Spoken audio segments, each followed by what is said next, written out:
your insurance needs yet. What are you waiting on? Do it today. Greg, tell everybody who we got on the podcast this week. Boy, we've got a personal friend of mine and a professional that I lean on quite a bit. And he's more than gracious and puts himself out there to help me, as I'm certain he does for all other animal lovers. Just reading some of the reviews about Josh and hearing some of the reviews about Josh, everybody is going to get to learn the same things that anybody that has interacted with him is going to learn. I'm happy to have Josh Miller, Dr. Josh Miller, veterinary doctor, on our podcast today. Josh, welcome aboard. Thank you, guys. I appreciate those kind words, man. Thank you very much. Well, I haven't read your bio yet, so wait till you're really going to blush when I do this. All right. Dr. Josh Miller was the owner of Covenant Animal Clinic, but that is where he works right now, and he still owns Caesars Creek Animal Clinic, a 1999 grad of the Ohio State University College of Veterinary Medicine. It pains me to say that.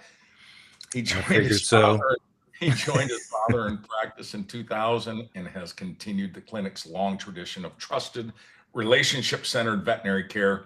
Dr. Miller has a strong interest in soft tissue and orthopedic surgery and is especially known for his clear communication and genuine compassion. He lives right here in Centerville with his wife, Nikki, 2 children, and their Australian Shepherd, Ozzy. That wasn't too bad, was it, Josh? I didn't embarrass you too much there. Perfect, man. Thanks, Greg.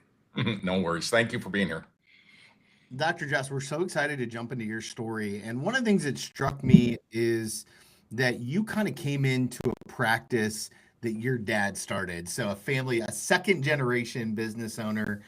Talk to me about what it was like in the year 2000, stepping into Covenant Animal Clinic after your dad had started it in 1972. What was it like as a new vet, new ideas, fresh thoughts, and then your dad looming in the background? What was that like? Interesting time of my life. I graduated in 99. So the first year out, I worked with another clinic. We did mixed animal medicine, which means almost everything, lots of farm animal work and dogs and cats, horses. And at the time, my father was only doing horse work. He was an equine vet. And so he didn't really have a building, a clinic at this point. And I said, hey, I'd like to get in with you and, build a clinic. So we literally,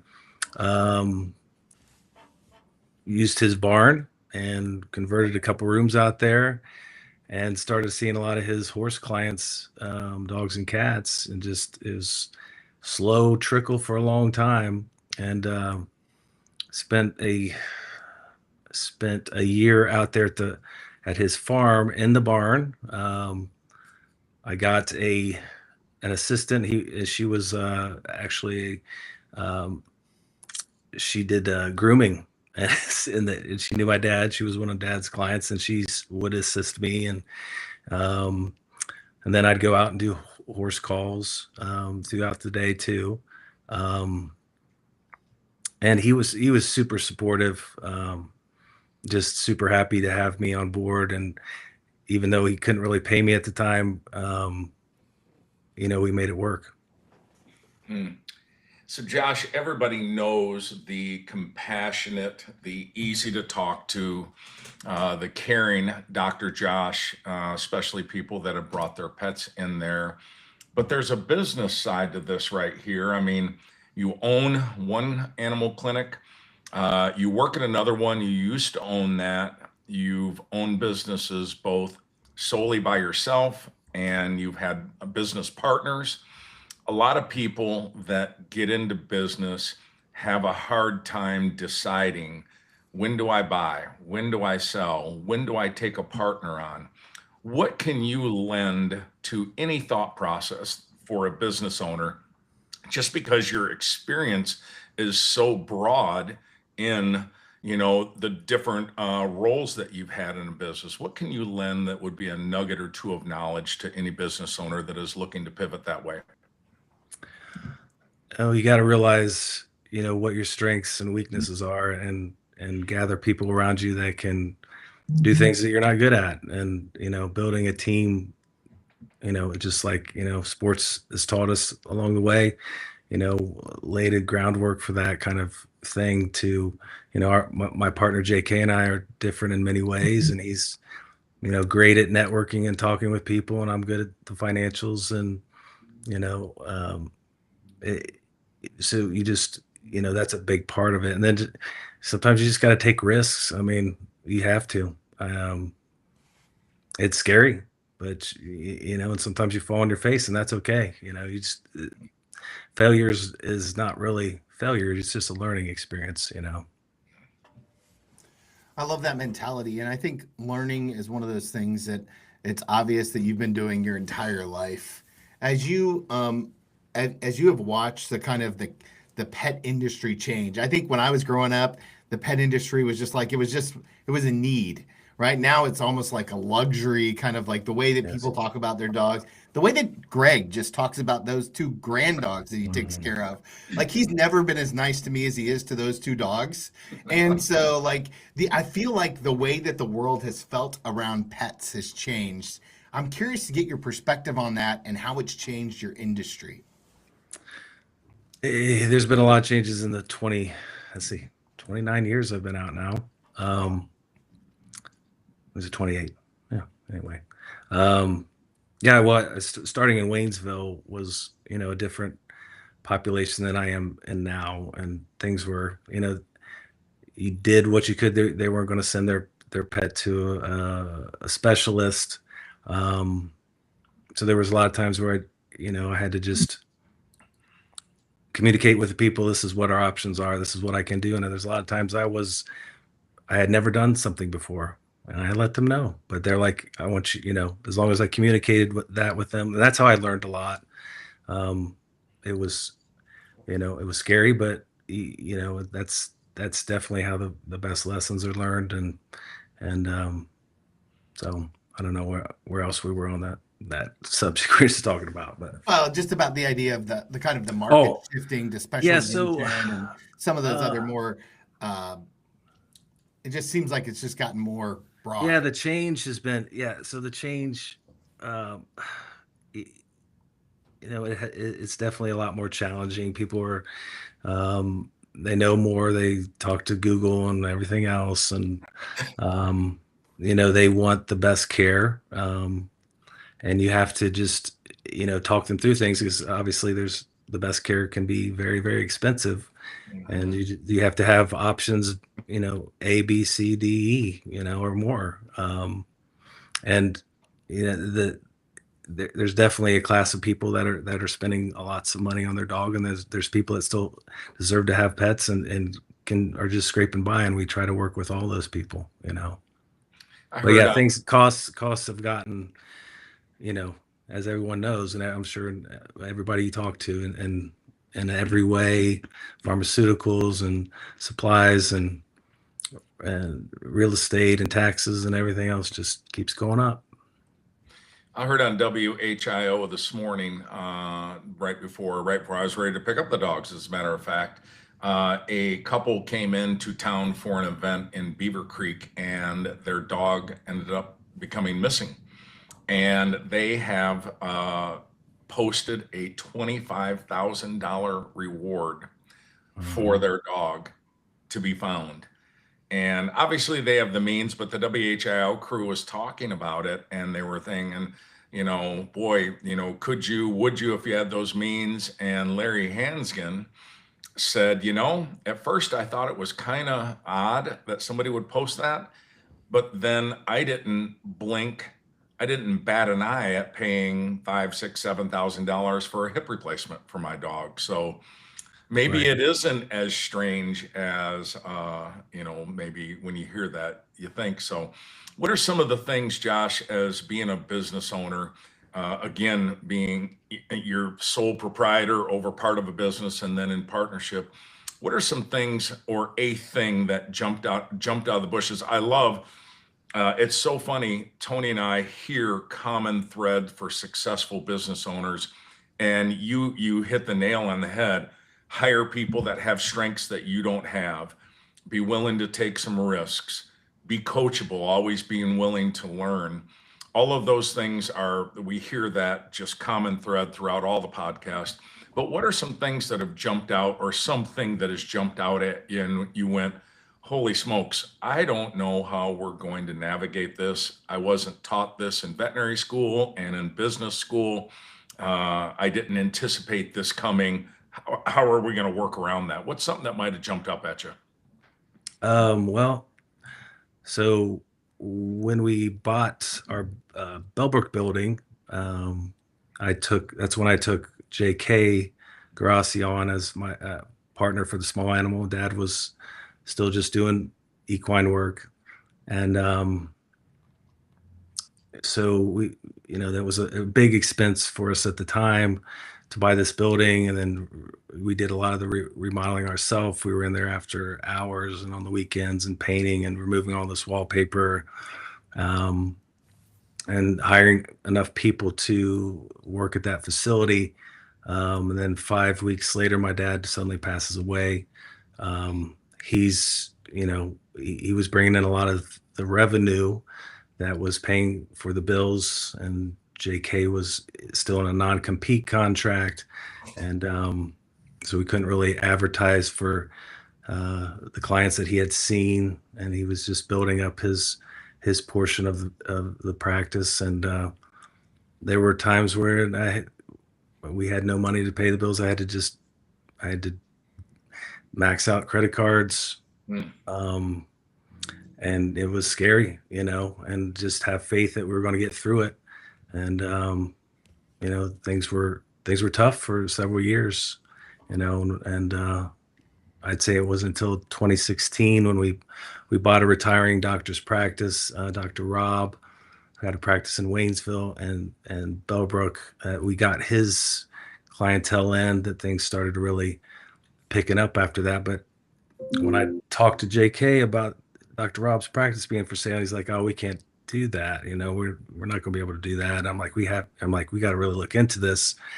And we had to take that risk. And it was one of the best risks we ever took, because it really was a launch pad. And, that was probably the toughest time for me, because I thought I just lost my father. I thought I was going to lose my business. And it was close, and we missed payments on things, and it was, I didn't know. One of the interesting things about the work that you do is that, much like my work, it's a practice, right? And so I only get paid when I'm in front of my clients, right? And your line of work is very similar. And so then you have to bring on support to help kind of manage that so that you can maximize your talents and your gifts. You mentioned earlier about the team. When you think about your team, what's the number one thing that you look for in either a vet tech or a front office person, or the person who's like, yep, this person can make our practice better? Well, I believe that's probably our biggest strength, is the culture that we have. And we have employees that have been with us for over a decade. And these are young, mostly young females, a lot of them. And so to stay with us, and there's obviously lots of interactions that you want to have. You want to have people that work together, are on the same team, and don't stir trouble. So there's a lot of practices in there. We get a lot of our people from to say, you need to go work at Covenant, because that's a place to go. We let them do what they were trained to do. Let them flourish with their skills. They know the reason why we're there. I tell them all the time, we're there for that pet that's right in front of you at that moment. We're going to do everything we can to make sure things are right and they're treated right, and no mistakes happen. Things happen, but the culture we have is what I'm most proud of, I think, because people they seem to love to work with us. And we get a lot of employees from other practices that come in and that have heard that. And then we don't lose a lot of people, because they're all respected, and they, they end up being like best friends. A lot of these girls, and they move off, and they still stay friends, and they're meeting each other in Virginia when moved to Vermont, and in DC when one moved in the Carolinas or whatever, and they stay lifelong friends. And I just love that. I love that people want to be at Covenant Animal Clinic, and want to work there because they feel fulfilled that they're doing what they were put on earth to do, even though the pay is not amazing for a veterinary technician or a receptionist or anything like that. But the camaraderie they have is important. So when someone doesn't quite fit in and is starting to stir trouble, we usually nip that in the bud really quickly, because I've seen it over the years just toxify things. Mhm. You said a couple things that we had Dr. Charles Opperman on, who runs family practice in a little bit different way, but he said something in a different way, but you said the exact same thing. He framed it as they hire slowly and fire quickly to maintain that corporate culture.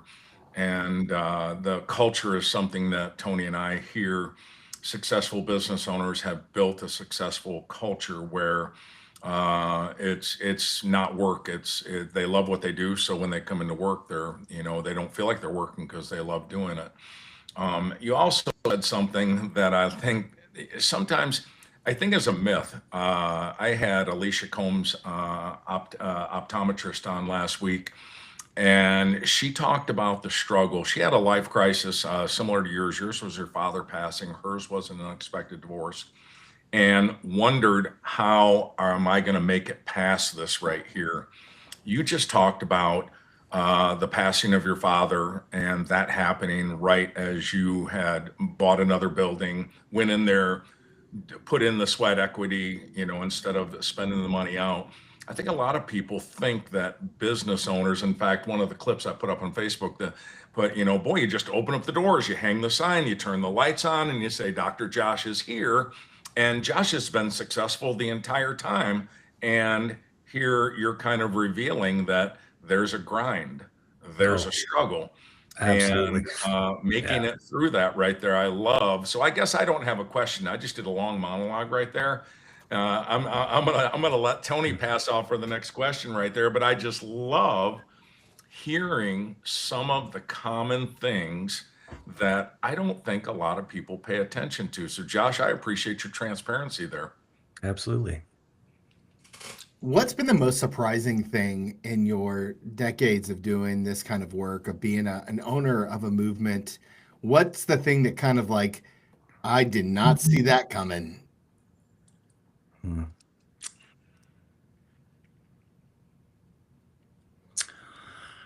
Oof, that's tough. What did I not see coming? Do you see people that are expecting, kind of adding on to Tony's question, seeing people uh, willing to spend, you maybe bring a proposal to somebody and say, hey, options are A, B, and C, and A option is extremely expensive and maybe there's no guarantees. Is that something that makes you do a double take sometimes? I mean, because you got to be on one side happy, wow, they're taking the best advice, I'm giving option A, but man, this option A is going to be really tough and really expensive. Uh, that's been a gradual thing over time. I mean, I remember hearing, you know, 12, 14 years ago, someone spending $10,000 on their dog at the specialty center, and he's there for a week and he doesn't make it. And I'm like, holy, I can't believe that we're at this point, and now that's a common thing. That they're spending tens of thousands of dollars, and so it just, you have to up your game in those situations. And not that I always haven't, but it's just like, wow, that's, so that just puts more stress on you, that these are family members to these people, and how, what lengths they're willing to go, to make them better, and that I not that it's the most surprising thing, but that it is, it has changed from what it was 20 years ago, People would, spend $200 and that would be it. They're like, this is it. That's all I got. What can we do with this? Or $100, whatever it was. We love breaking news here, Josh, and we don't put pressure on everybody to reveal breaking news, but sometimes it's couched in a new service that's going to be provided or a new technology that's become available. I know that you really love doing work on the orthopedic side. Is there anything that you would consider breaking news, either related to directly to your business or a new service or something that you see on the horizon that is coming in the veterinary field that will really provide a service or take someone to the next level as far as dog care or animal care? Let me leave it at that, general animal care. There's a tremendous amount of new medications and treatments and monoclonal antibodies and stuff, things that are coming through human medicine. Is always, we kind of get it later on, but the radiation treatments for dogs, and the, not that these things are brand new, but they're becoming more widespread, and cancer treatments and chemotherapies, and a lot of the things people are doing are the same things that are similar to what's happening to humans in the hospital, to the best of our veterinarians' abilities. And that, there's people specializing in not just cardiology, but just so many different avenues of veterinary medicine too. So. All right, I'm going to ask you the hardest question of the day, but before I do, I want to get a little controversial. Right. So I was going to ask you dogs or cats, but you don't have a cat. So I know it's already dogs. Favorite animal. So let's get controversial on this. What's your favorite breed of dogs? And why is it Labs? No, I'm just kidding. What do you got? What do you got? Well, I've gone through different breeds over time. Right now, I absolutely love my Australian Shepherd, and he's phenomenal. He's an athlete. He's just always ready to go. Beautiful dogs, smart dogs. You can treat, you can teach them anything. Just loyal. And I don't know, but there's been times where Bassett's were my favorite, and I've had a bat. It's usually the dog I have at the time is my favorite, right? That's so good. So good. What's your recommendation on the number one family dog? Like if there's let's say that there's a family listening to this and they're thinking about getting a dog, they haven't had one in a long time, maybe ever. What's the breed that you're like, this is a safe space to start? Well, every family's different a lot. Some people prefer the smaller dogs, the bigger dogs, the more active, the couch potatoes. There's no one single. I don't think there's too many different shoes to fit. I don't know. Have you had a family ask you that question, to come to you and say, "Hey, listen, we're looking at"? Well, they would have they would maybe name a few breeds they're looking at. I'm like, I don't know if that you're gonna want a Mastiff in your house with your two kids or whatever. Unless you want your kids riding them, right? Or you don't want a King Corso, with your children. Listen, my last dog, Greg, made me buy extra insurance for him. He was a pit bull, so it was like a pit mix, and it was a bad. Well, the pits can be amazing. I mean, I've had one too. Amazing dogs. Yeah, but they just train so well. People do bad things when they train them. Isn't that the truth? Before you pop off that last question, I'm going to steal one of your questions. I know that you had prime job, Josh, for our most difficult one, but I'm going to steal one of yours that you normally tuck in there. Josh, you get a chance to give yourself advice, and but you got to go back and you got to take this Josh right here, this version of Dr. Josh Miller, and you've got to give advice to Dr. Josh Miller, graduating the Ohio State and starting out in practice. What is this Josh Miller, this version right here? What advice is he giving the younger Josh Miller? Not to take things so hard. I mean, because you put everything you got into these cases, especially when you're a young vet coming out and you want everything to work out and be perfect, and sometimes you think you're almost there, and then and the pet doesn't make it, and it was there's many times where I took that home, and it was not healthy, and beat yourself up. I mean, that's why veterinarian, not the only reason why, but veterinarians are one of the highest in the suicide rate. Really? I Yeah. can see it. Yeah, I can see that. Compassion fatigue, they call it, and burnout. And you just, a lot of veterinarians are introverts and they're perfectionists, and medicine doesn't care, and you can't be. I mean, being an introvert, you have to talk to these owners. You have to. Communication is the key. Saves you from so many heartaches and problems. So I would tell myself not to take it so seriously, and just do the best you can. You're going to get knocked down you get humbled every day. You don't know it all. You never, tell myself, almost 30 years in this, well, we got to know it all by now. No, you don't. No, not even close. Still learning all the time. You're just doing your best. You're trying to make your best decisions. And sometimes you make the wrong decision, and you have to pick yourself up and go on, and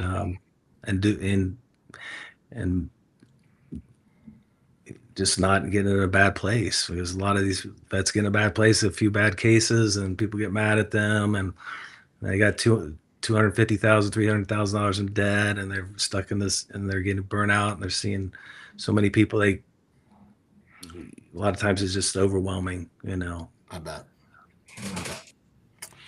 So such good wisdom there. I think probably for a lot of business owners, you need to just remember not to take it so seriously. Don't be so hard on yourself. The last question we love to ask people, the hardest question we're going to ask it all day, is this podcast is fueled by referrals. And so if you could think of a couple of business owners in the Southwest Ohio corner of the world who we need to have on the podcast, business owners we can learn from, grow with, and introduce this incredible community to, who are we talking about? Well, I would have to say, you guys probably haven't talked to Jeff Brown at the Brown Institute, martial arts. Okay. I go to him every Thursday morning and train mixed martial arts. He's been in the community for 20 plus years. He's a great guy. You'd have a lot of fun with him. Man, I don't even hang out with anybody anymore. I just hang out at home. So I don't know who other. Now you would ask my partner JK. He knows all kinds of business owners. I don't know off the top of my head. We'll settle for one for now. We'll let you off the hook. Easy peasy. Like I said, it's always the hardest question. Dr. Josh, thank you so much for taking the time today. Thank you to everyone who's tuning in. Be sure to hit that subscribe button on the YouTube channel. Follow us wherever you listen to podcasts. And remember, support your local businesses. They are the backbone of the community. As the businesses grow, so does our community. So until next time, this is the Ohio Business Spotlight, powered by Greg Fay Insurance.